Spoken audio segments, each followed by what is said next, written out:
Olá, bom dia a todos. Eu sou Pablini Rezena, responsável por eventos aqui da Thomson Reuters, e em nome da companhia quero agradecer a participação de todos neste webinar. No encontro de hoje, nós iremos falar sobre a gestão de programas de compliance no segmento jurídico, com a participação de Wallace Sintra, consultor de tecnologia na Thomson Reuters. Antes de iniciarmos, eu informo que nós já recebemos algumas perguntas durante as inscrições e vocês podem ficar à vontade para enviar mais questionamentos no chat deste webinar. Agora, sem mais delongas, eu passo a palavra para Wallace Sintra. Olá, bom dia. Bom dia a você que nos assiste a gravação desse evento.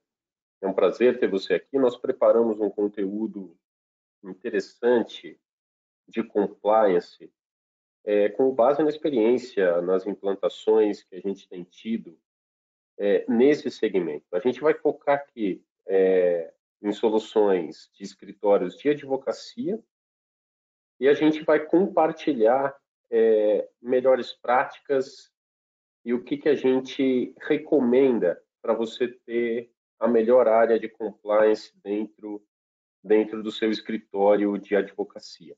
Pablini, eu preciso só compartilhar a tela, se você puder liberar. Obrigado. Conseguem ver minha tela? Sim, estamos vendo. Então, vamos em frente. Doutores, fiquem à vontade para fazerem perguntas. Nós vamos respondendo no decorrer do webinar ou mesmo ao final dele, tá bom? E a gente vai começar aqui falando um pouquinho sobre o contexto histórico, tá? A gente sabe que o compliance ele surgiu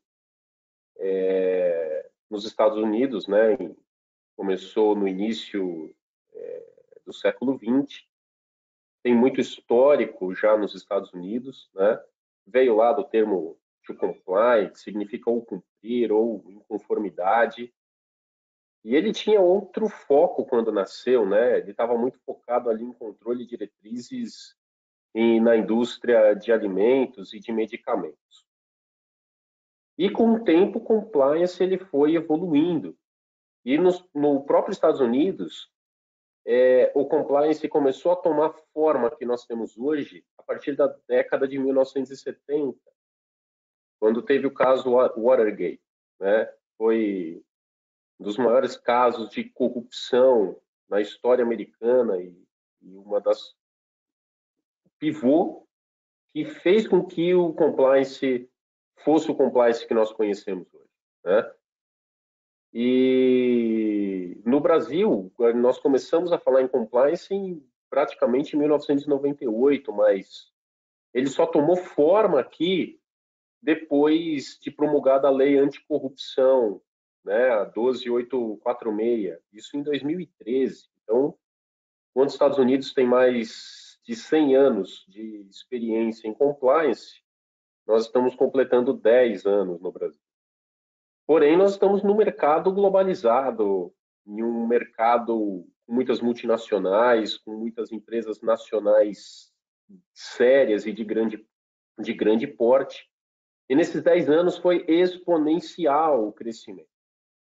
Então, algo que eu queria trazer nesse webinar para você é a possibilidade de novos negócios, se você ainda não trabalha com compliance, ou a possibilidade de você incrementar e otimizar o serviço que você presta hoje para o mercado, para os seus clientes, né? As responsabilidades do advogado dentro do compliance, elas ficam focadas na questão de garantir o cumprimento das normas, né? Garantir o cumprimento das normas, sejam elas internas ou externas. O que isso quer dizer?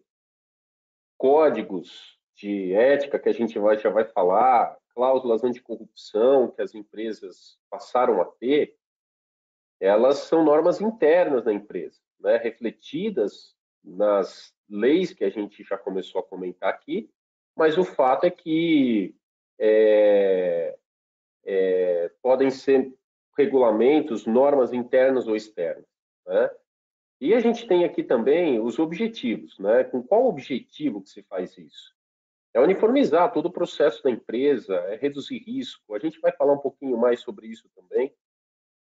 mas o advogado passa a ter o objetivo de ser como que o defensor, né, o guardião das normas para que a empresa esteja aderente às próprias políticas, à legislação local.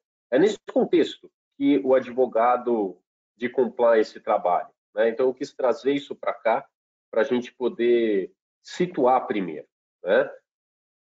E são várias as áreas de compliance que o escritório pode atuar, né? Fazendo a implantação de projetos, eu tenho visto isso de uma maneira muito forte. Eu vou compartilhar aqui com vocês, né? Você pode ter um compliance, um serviço na área empresarial, na área trabalhista, na área tributária, fiscal, ambiental, criminal, de responsabilidade social, administração pública, né? Imagina que uma empresa vai veicular um comercial, um canal de rede aberta, por exemplo. Imagina aí, por exemplo, de automóveis, que logo depois da propaganda vem a, aquele informativo, né, as letras miúdas. Aquilo ali passou pela área jurídica, né? Então, aquilo ali são propagandas publicitárias. Então, quando se tem isso, tem que ter também o compliance. Alguém tem que visualizar. Não pode ser divulgado algo sem que o jurídico esteja de acordo dentro das empresas, né? Pode ser na área tributária, para poder garantir o compliance com a questão de ICMS, de retenção.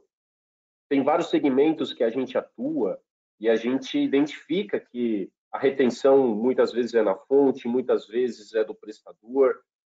Então, isso varia conforme o tipo de segmento que a gente trabalha, né? Na área trabalhista, você vai ter aderência, por exemplo, a empresas como a Dupont, por exemplo, que é um cliente nosso, trabalha, um grande cliente, uma das maiores metalúrgicas que tem polos em quase todos os estados do Brasil. São 28 polos espalhados, né?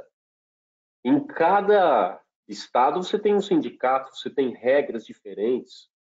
E o grupo é o mesmo. Os funcionários, eles são colaboradores da mesma empresa.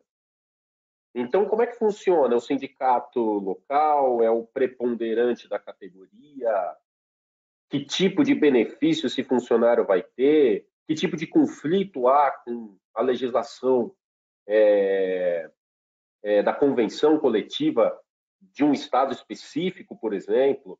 Como é que funciona a questão empresarial? Como que a empresa está se colocando? Como está registrada? Quais serão as alterações? Muitas vezes do modo de operação, né?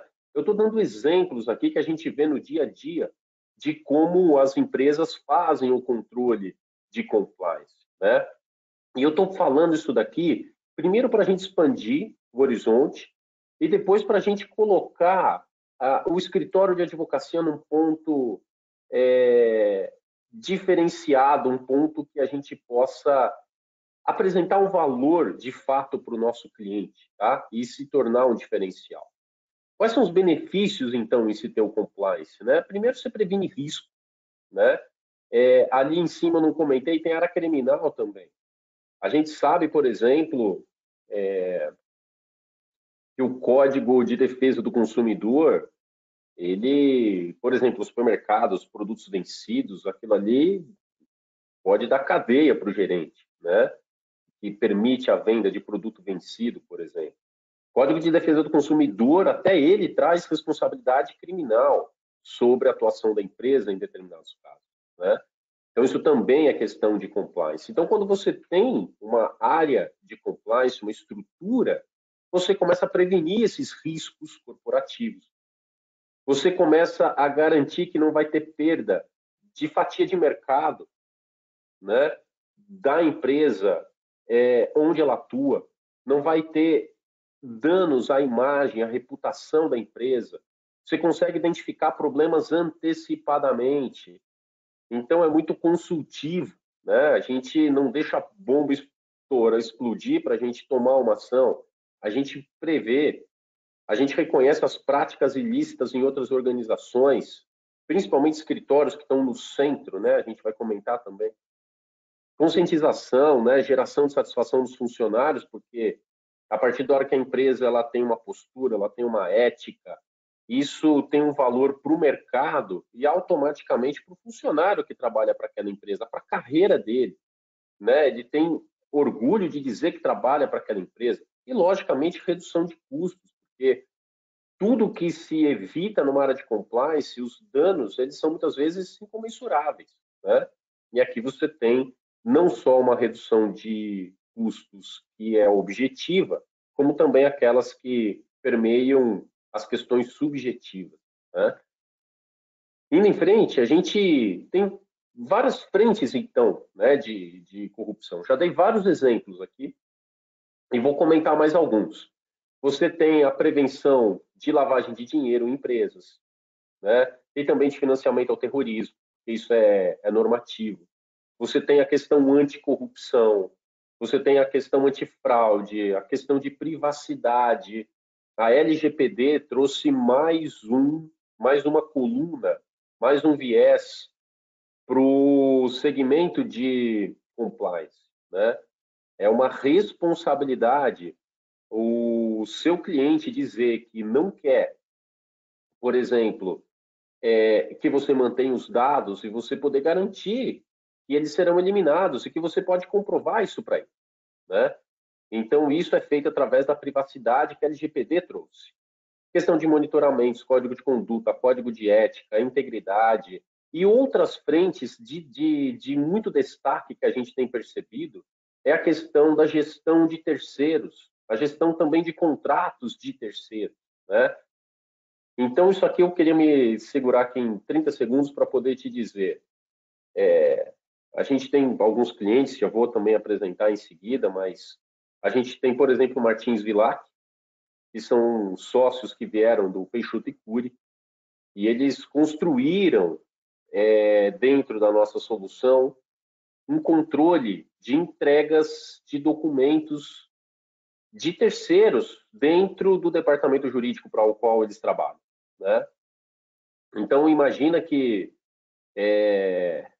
quando uma empresa contrata para o chão de fábrica uma empresa terceira e deixa ali trabalhando funcionários que não são dela, se aquela empresa fecha, se aquela empresa não cumpre normas, se ela não cumpre a questão sindical, a empresa contratante passa a ser responsável. Você sabe disso como advogado. Então, o que acontece? A gestão de terceiros, Martins Vilac percebeu uma dor muito grande no departamento jurídico aí de uma grande empresa, que era fazer a gestão documental. E isso veio para dentro do escritório também como uma forma de novos negócios, né? E resolver um problema muito grande que o cliente tinha. Por quê? Quando o funcionário entra, ele tem que ter, em primeiro lugar, o contrato de trabalho assinado, a carteira de trabalho entregue, e você tem que ter o treinamento de capacitação dele antes de ele entrar na fábrica, de integração também, né? Só que isso não é suficiente, ainda tem que ter entrega de EPI para ele. Então, são 5 etapas que o funcionário tem que passar. E isso passou a ser sistêmico. Então, o funcionário Wallace Sintra, ele pode entrar na fábrica. Então, os coordenadores, eles podem acessar o mesmo sistema do escritório e ele pode digitar Wallace Sintra. E ele já vai ver toda a lista. E vai estar lá, olha, não recebeu EPI, ele não pode ainda entrar. Então, enquanto não tem treinamento, entrega e tal, e depois que tudo isso foi feito, o escritório continua fazendo mensalmente o controle, por exemplo, do recolhimento do FGTS. Então, o terceiro que é contratado, ele recebe e-mails automáticos da plataforma dizendo o que está pendente. E ele apresenta em dashboards quais são os documentos e de quais funcionários que estão pendentes. Ou seja, você sabe que o terceiro que você contratou, ou que o seu cliente contratou, não está cumprindo com as obrigações que ele deveria, porque você tem um controle. Isso faz parte de compliance também. A questão de fraude, combate à corrupção, lavagem de dinheiro, isso é muito forte, né? Esses são destaques mesmo. E também as questões trabalhistas, como a gente está falando aqui também. Tá? Então, esse é um grande foco que a gente tem percebido em operações de compliance. E normas, né? Para a gente poder atender compliance dentro do nosso escritório de advocacia, a gente tem que ter domínio do segmento que a gente vai atender e também do mercado como um todo, né? Então, em primeiro lugar, o pivô do nosso compliance no Brasil, que é a lei anticorrupção, né? 12846, ela foi muito aprimorada, principalmente depois da Lava Jato, né? Esse é o histórico que nós temos. Se nós falamos em Watergate lá nos Estados Unidos, a gente fala em Lava Jato aqui no Brasil, Mensalão e Lava Jato como grandes pivôs para esse combate, né, de anticorrupção. A gente fala na ISO 37301, ela é específica, tá, para compliance. Então, escritórios que nós temos trabalhado, que são totalmente especializados, têm buscado, assim como empresas às quais eles trabalham, né? E ainda que não tenha certificação, você precisa conhecer as melhores práticas deles, né? Para você poder implementar na consultoria que você dá ao seu cliente, né? Se é empresa multinacional, você tem que conhecer outras legislações. Se a gente fala em LGPD no Brasil, a gente fala em GDPR, CCPA, tem também RIPA, tem várias outras normas de segurança, de privacidade de dados internacionais, né? Você tem questão do Conselho Monetário Nacional, Comissão de Valores, legislação trabalhista, tributária, e assim por diante, né? Então, são muitas legislações, a gente precisa não só conhecê-las, como nos atualizarmos nela constantemente. E essa é a necessidade que o cliente tem, né? Então, falamos muito rapidamente aqui sobre o que é o compliance. E eu vou começar agora a mostrar como que isso funciona e como que você pode digitalizar o seu compliance para os seus clientes, mas eu gostaria aqui de, antes disso, trazer para a gente pensar dois pontos que eu acho que são muito interessantes. Primeiro, qual que é o principal? A gente já falou aqui de desafios que os clientes têm, né? Mas para o escritório, porque aqui eu estou focando esse webinar para escritórios de advocacia, né? Como é que o escritório de advocacia vê a questão da prestação desse tipo de serviço para o cliente dele? Então, você vê como principal desafio, na minha visão, que é viver a cultura do cliente. Você tem que estar próximo dele, você tem que dominar o setor dele, sem você estar lá. Esse é um desafio.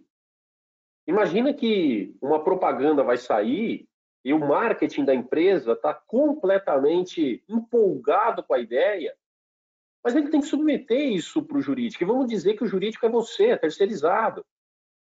Então, qual que é a expectativa que eles têm? Como é que você vai responder, posicionar? Você está fora, você não sente aquele calor que eles estão sentindo naquele momento. Esse é o desafio que a gente tem que ter quando a gente é um escritório de advocacia que faz uma ponte entre o cliente e essa análise. Só que isso também é a principal oportunidade. Isso tenho visto sócios no momento de negociação com clientes, pondo isso à mesa. Qual que é a grande vantagem em contratar o escritório? A expertise nesse compliance. Então, eu domino o segmento no qual você trabalha. Você é o quê? Do setor financeiro? Eu tenho mais X clientes do setor financeiro. Você é do agro? Eu tenho Y do agro. Você é o quê? De tecnologia? Você é de mineração? Você é instituição financeira? Então, eu domino isso, né? Então, essa expertise é o que o departamento jurídico não consegue manter como um escritório de advocacia consegue. Então, ele pode até contratar alguém que vem de um concorrente, traz informações que estavam lá. Mas, a partir da hora que contratou, essa pessoa começa a ficar desatualizada, né? Você tem um escritório de advocacia totalmente focado nesse tipo de atuação. Então, aqui eu acho que é o principal desafio, que é quando a gente entra como escritório de advocacia para ser contratado por uma empresa, o departamento jurídico nos olha dessa forma. Será que essa pessoa que está fora da empresa vai conseguir entender a minha dor e vai conseguir me atender como eu preciso? Ao tempo que você, como vendedor do serviço do escritório de advocacia, tem que ter em mente que se você colocar à mesa a expertise que você tem, o domínio daquele segmento e o tipo de serviço que você presta, isso faz total diferença. Agora, não basta isso. Você precisa também se posicionar de uma forma tecnológica para você poder se aproximar e quebrar esse principal desafio, que é viver a cultura do cliente. Você tem que ser um escritório terceiro, mas que está efetivamente dentro do cliente. Então, a gente tem como colunas a possibilidade de trabalhar em due diligence para compliance, ou seja, cada empresa e não só empresa, não só due diligence como M&A, tá? M&A, uma empresa comprando a outra, claro, vai ter que consultar o jurídico, né? Mas tem as due diligence também de contratação de terceiros. Então, por exemplo, no exemplo que eu dei, a gente vai contratar uma empresa terceira para funcionários para o chão de fábrica.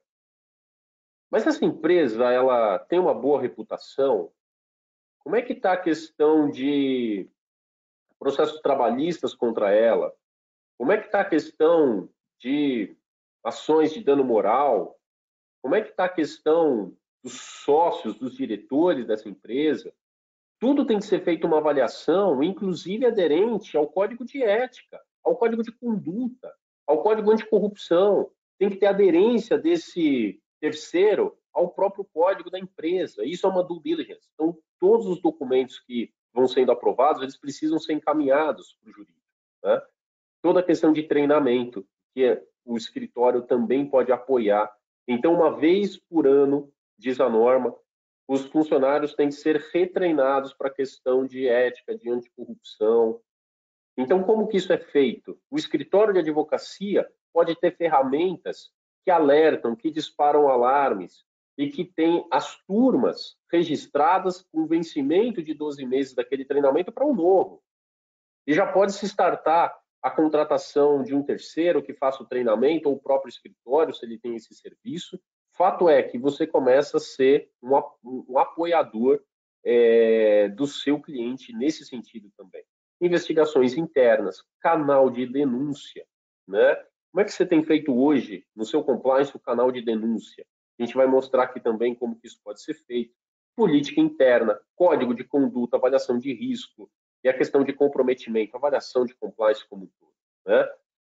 Então, a gente tem aqui uma metodologia contínua, né, que o advogado de compliance sempre tem que ter, que é a questão de prevenir, detectar e corrigir, né? E as fases que a gente sempre vai trabalhar com diagnóstico, implantação, consolidação, avaliação e ajustes. Então, é dentro desses conceitos que a gente consegue padronizar o atendimento que a gente vai dar para os nossos clientes. E vou mostrar agora para você como isso é simples.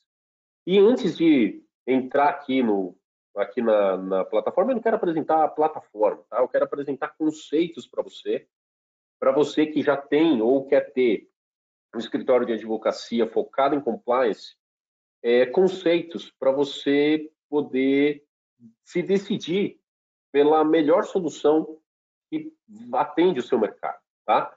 Vou entrar daqui a pouquinho aqui no TR Law, é como se fosse Thomson Reuters Advogados, é a nossa plataforma de demonstração, ela é fictícia, mas eu vou mostrar já casos reais aqui de uso, por exemplo, né? Jordan Curi, olha que interessante, quando a gente monta uma plataforma dessa, é muito interessante você pensar em algo customizado para você, que é o portal do seu escritório, não é o portal da Thomson Reuters, é o portal do seu escritório. Por quê? Porque você lembra que a gente comentou, o principal desafio é você estar dentro da cultura do seu cliente. É você entrar lá e viver aquilo, né? Então, aqui você pode, inclusive, escolher o seu próprio endereço, 360.jordancuri.com.br, uma escolha sua. Cores, imagens e assim por diante. Do Pão Spinner, que a gente comentou também, esses vídeos, a imagem, dsfadvogados.haiku.com, ou como a gente comentou também, o Peixoto e Cury, né? Ou mesmo também que a gente comentou, o Martins Vilar. Então, você tem aqui toda a possibilidade de navegar, né, de uma maneira customizada e padronizada. Então, vamos começar aqui agora. A gente, quando acessa a plataforma, a gente tem aqui os nossos módulos, né? E o que é interessante é que a gente pode criar os nossos próprios módulos.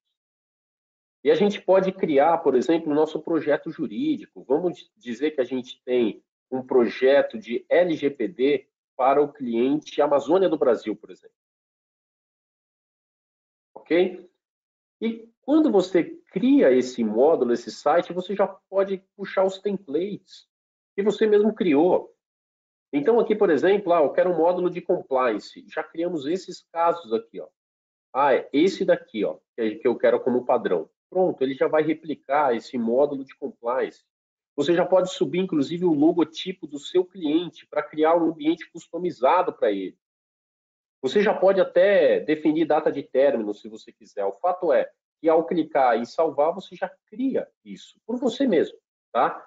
Já vou mostrar um site pronto aqui. E a gente vai entrar em questão primeiro aqui de projeto jurídico. E o que é interessante quando a gente fala num projeto jurídico? Primeiro, é a gente poder cadastrá-lo, né? Quando a gente cria um projeto, é muito importante a gente ter informação do que ele se trata, porque você tem vários aí dentro. Então, vamos dizer que esse daqui, no meu exemplo, tá? Vamos dizer que a gente está fazendo um projeto para a Apple de avaliação de aderência à LGPD. Tem dois advogados aqui responsáveis, é o Wallace e é o Diego. Se eu clico aqui, eu já vejo o perfil dos usuários, né? Data de início desse projeto, quem que é o cliente, qual que é o nome desse projeto, o número da proposta que foi enviada, quantas horas, valor da hora sob demanda, se tem multa ou não. Ou seja, você tem aqui, inclusive, como fazer o abatimento das horas, o controle disso, né? Isso dentro de um site, gente, tá? E aqui dentro você pode convidar o seu cliente, porque aqui você tem toda uma questão de dashboards. Então você tem o cliente aqui dentro, aqui no meu caso é o João Silva, e do escritório de advocacia, os nossos advogados que estão trabalhando nesse projeto, tá? E a gente começa o projeto com metodologia ágil. Isso é muito interessante, né? E pode ver que aqui eu já deixei um pronto, mas eu queria puxar algo. Eu vou excluir esses daqui, se me permite, porque eu quero te mostrar do zero como isso daqui é criado, tá? Você pode criar o seu projeto do zero, ou você pode exportar, por exemplo, do seu Excel, tá? Então, olha que interessante. Vamos dizer que a gente começou o projeto agora, ele está zerado, né? Quais serão minhas etapas aqui? Bom, eu posso adicionar as tarefas manualmente, se eu quiser, uma a uma. Eu posso, se eu quero, se eu quiser, vir aqui em importar do Excel. Você pode usar o Excel e você mesmo pode criar da forma que você quiser e trazer o seu dashboard para cá. Ou você pode já salvar como tarefas de modelo. E aqui eu já tenho algumas bem interessantes. Então, por exemplo, vamos fazer um projeto de compliance. Bom, o que é um projeto de compliance? Se eu clicar aqui, ele já me mostra quais são as etapas. Ó. Bom, vai ter a fase de diagnóstico, vai começar com uma reunião inicial de abertura, uma reunião de negócio, uma avaliação do jurídico. Essa avaliação tem uma revisão também como uma subtarefa. Você tem uma confecção de relatório desse diagnóstico, você tem uma validação pelo cliente. Começa-se a fase de implantação, definição dos responsáveis, do cronograma, do follow-up, criação do código de ética, que nasce o código de ética para o compliance da empresa. workshop para disseminação desse código e avaliação e fechamento. E depois, avaliação e ajustes, né? Você tem uma definição dos responsáveis, plano de ação de melhoria contínua, follow-up desse plano de ação, avaliação, fechamento e a conclusão. Ou seja, isso aqui, gente, é tudo contabilizado em prazos. Já vou mostrar também. Eu estou primeiro mostrando aqui o template, tá? A gente pode ter também LGPD, que a gente comentou, né? E o que é uma LGPD completa? Bom, você tem a fase de mapeamento, de entrevista, a confecção do roupa, a matriz de ativo de informação, relatório de diagnóstico, né? E começa a call inicial, call de business, e assim por diante, né? E, além de LGPD, você pode, por exemplo, ter também a questão do M&A, né? Uma due diligence, em que você vai solicitar, inclusive, documentos. A gente vai falar de checklist aqui também. Tem troca de documentos, muita coisa dentro do compliance é avaliação de documentos. Você tem aqui a gestão de contratos, você tem promoções comerciais. Lembra que eu comentei dos comerciais?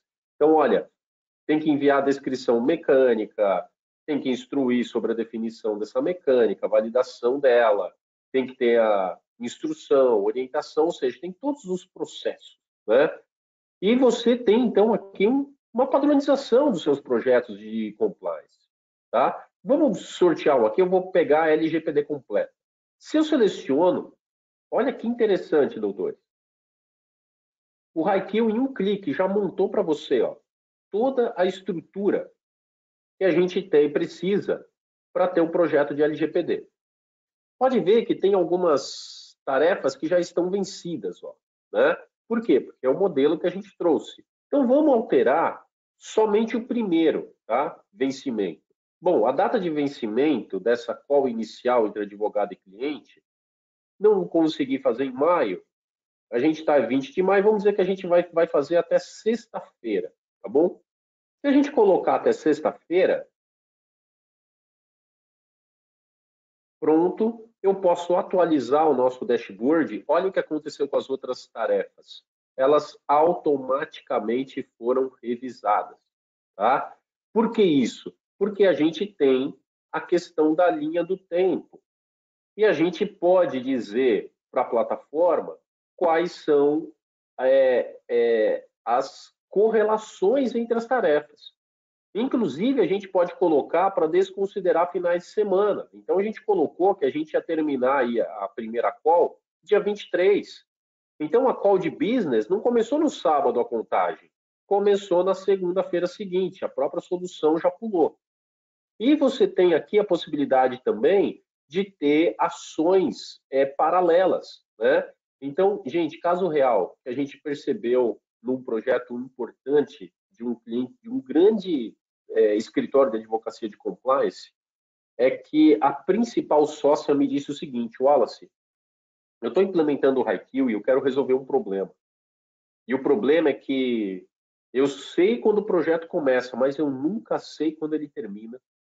E eu não sei dizer por que esse projeto, o projeto não termina no prazo definido. O que nós fizemos então? A gente criou um módulo de apuração geral. E o módulo de apuração geral, ele vem exigindo do advogado que ele especifique. Ó, a gente acabou de alterar, né? Ó, a call inicial, a gente alterou para finalizar dia 23/6. Então, isso daqui fica como pendência para o advogado, para ele dizer o porquê que ele alterou. Então, olha que legal. Essa call inicial, ela foi postergada. Por quê? Porque o contrato não havia sido assinado ainda. O início teve que ser postergado. Tá bom. O cliente saiu em férias e depois a disponibilidade é só na outra quinta-feira. Tá bom. Foi a segunda vez que postergou. A próxima. O cliente informou que vai definir outra equipe. Então, ele precisa de mais tempo. Ou seja, o cliente pediu mais tempo. E depois a revisão do roupa atrasou em decorrência do recesso. Agora, por que o projeto atrasou? Você tem todo o histórico. E nesse projeto, gente, a gente identificou pontos cruciais que ajudam muito o seu escritório a ter eficiência. Então, por exemplo, enquanto se estava elaborando o roupa, não se tomava ação nenhuma, a não ser a conclusão e a revisão. O que nós percebemos? Parte da quebra do cronograma era porque só se consultava o cliente sobre horário para a próxima reunião, para validação do roupa, quando o roupa estava pronto. E o que isso causava?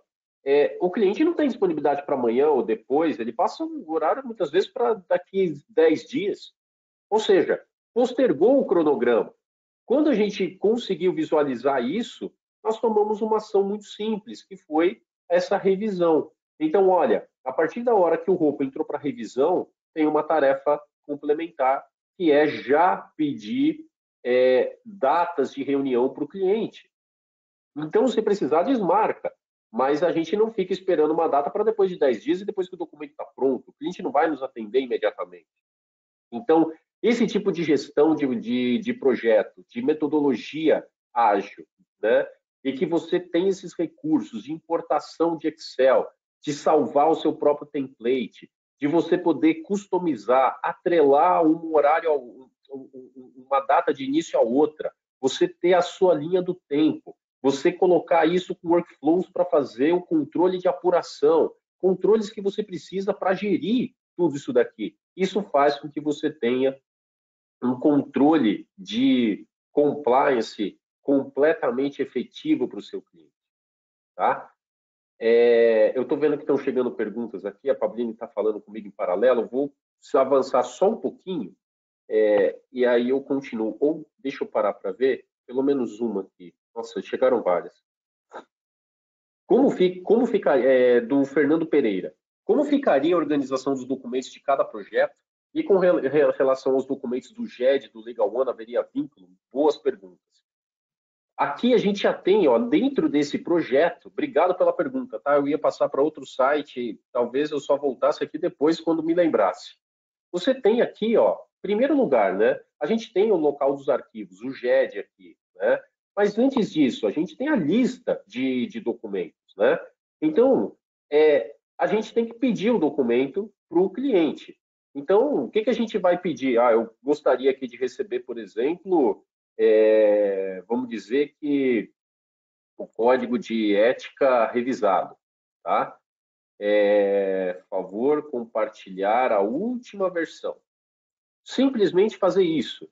Quando você adiciona, o Haikyuu já mandou um e-mail automático para o cliente falando, olha, o Wallace te pediu esse documento aqui. Ele vai clicar e ele vai cair exatamente nesse arquivo em que ele vai complementar. Então, você pode ver aqui, ó, a gente pediu o manual corporativo, está pendente. A gente pediu o código de ética, esse foi entregue, está aqui o código de ética. Deixa eu visualizar o código de ética, que foi a pergunta, né, do Fernando. Você clica, você já visualiza.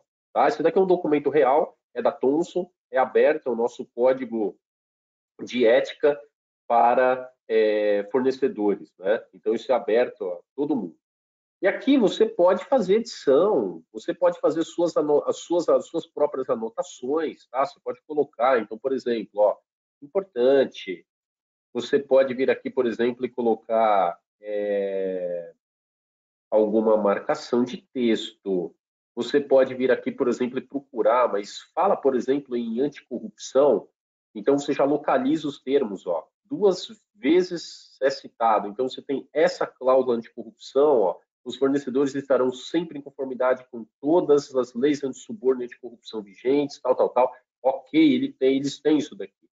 E já que o Fernando perguntou, eu já vou comentar também sobre a due diligence, tá? Porque a partir da hora que você está avaliando um documento, você também já pode abrir seu próprio metadado aqui, ó. Isso já vai gerar todos os relatórios, tá?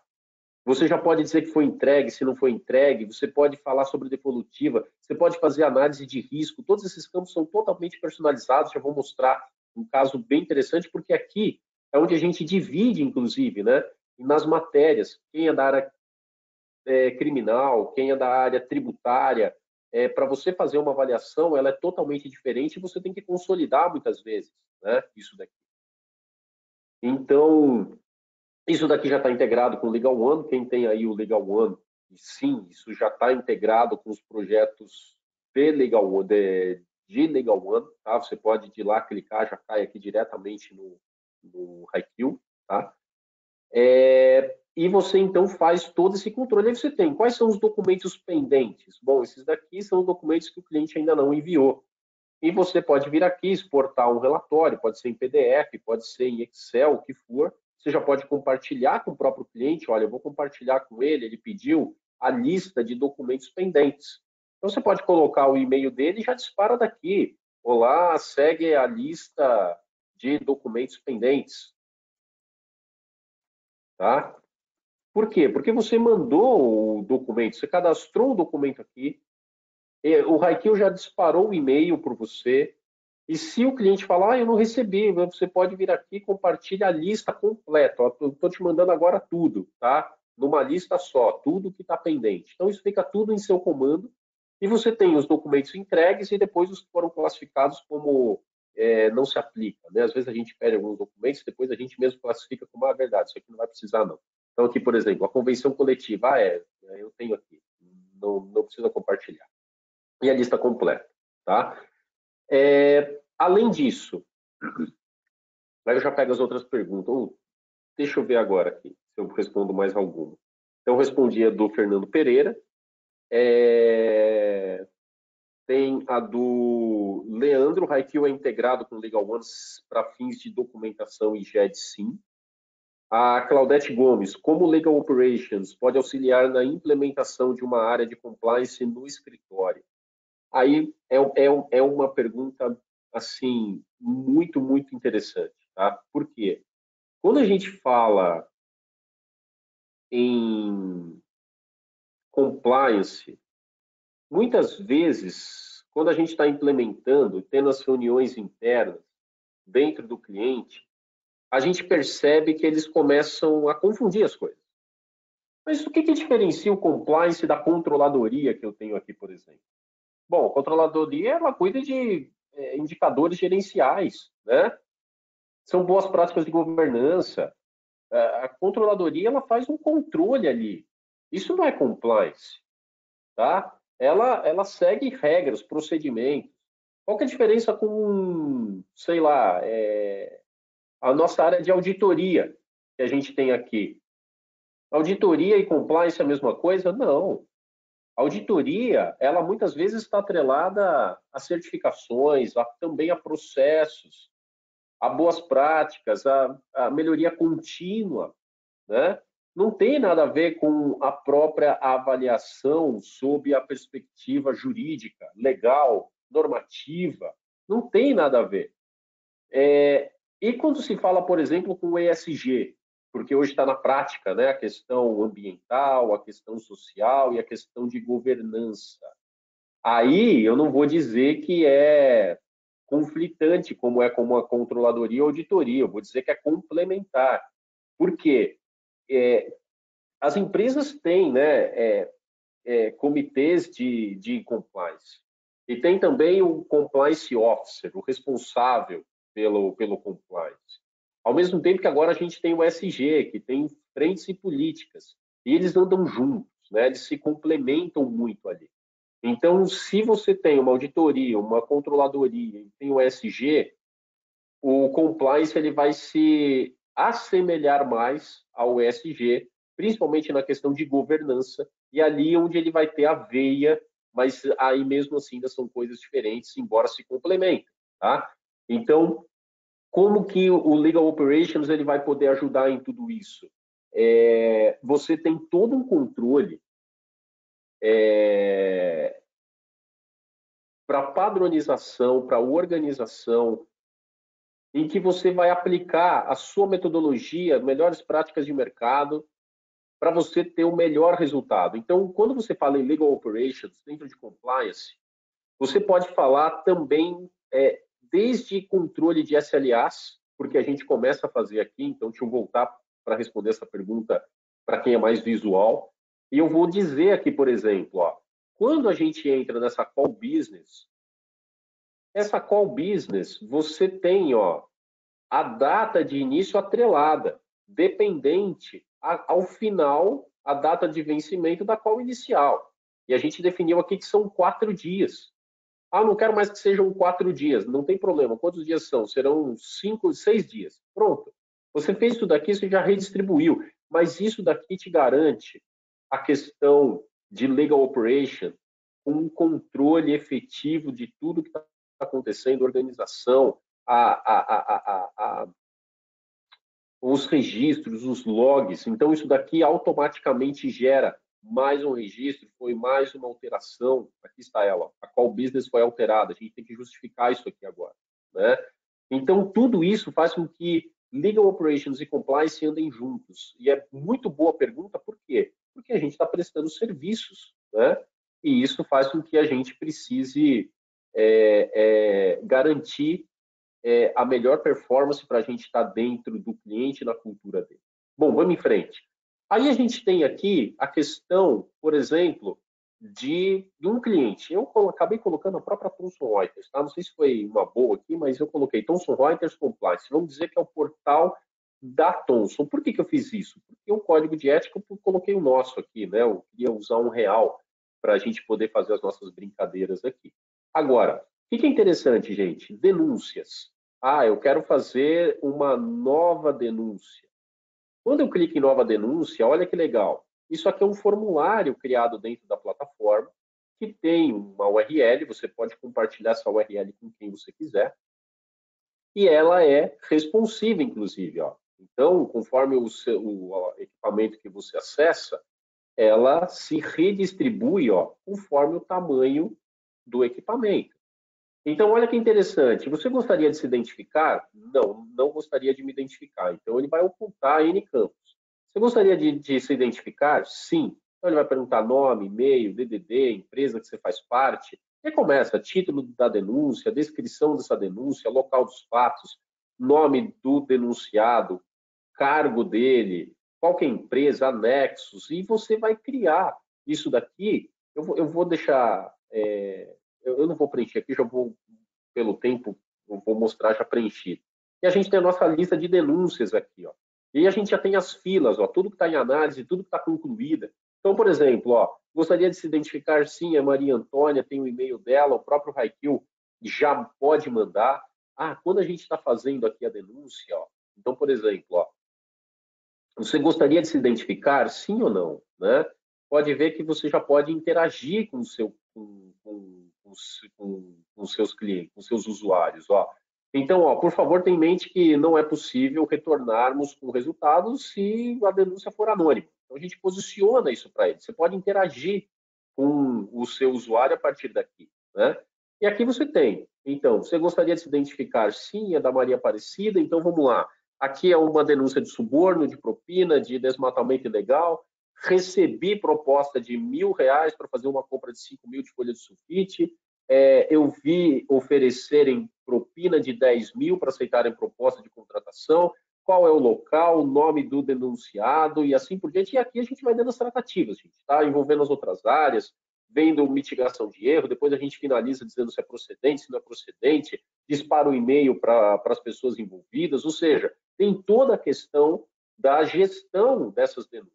Mais que isso, aqui é um site que a gente, não é aquele lá de projeto que a gente estava comentando agora, é um outro site, esse daqui, dentro da mesma plataforma, exclusivo para esse cliente, para ter uma tratativa diária, né?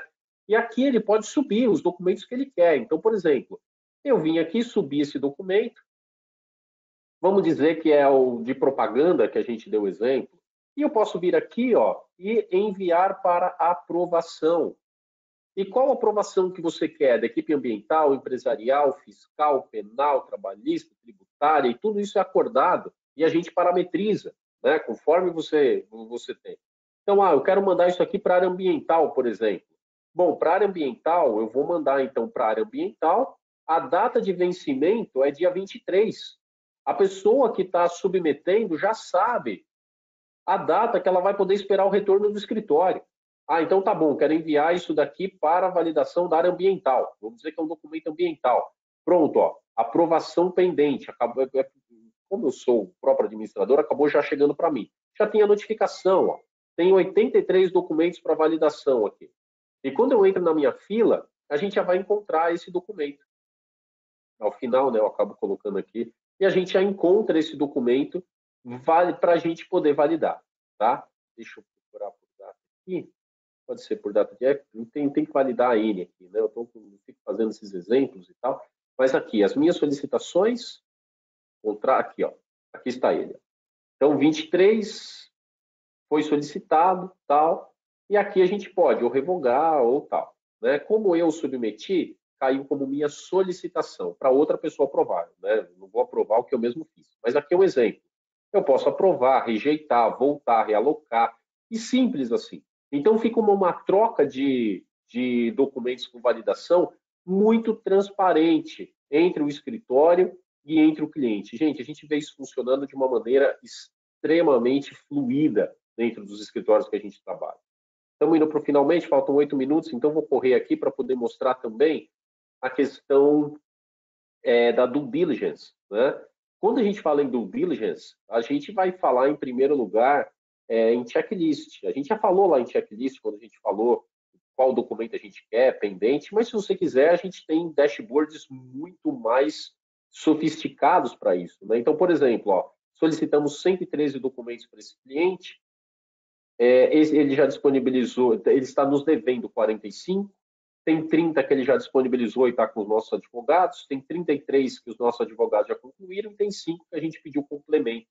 Tudo isso em gráfico, você vê o assunto, ó, ele já entregou tudo que era de informação financeira, a gente pediu um complemento, estamos aguardando, tributo já está concluído, propriedade intelectual também, só que ele não entregou nada sobre licenças em alvarás, ambiental, então a gente vê o tipo de assunto que a gente está tratando e já com as partes envolvidas, isso facilita muito. E toda a questão também de due diligence, propriamente dito, né?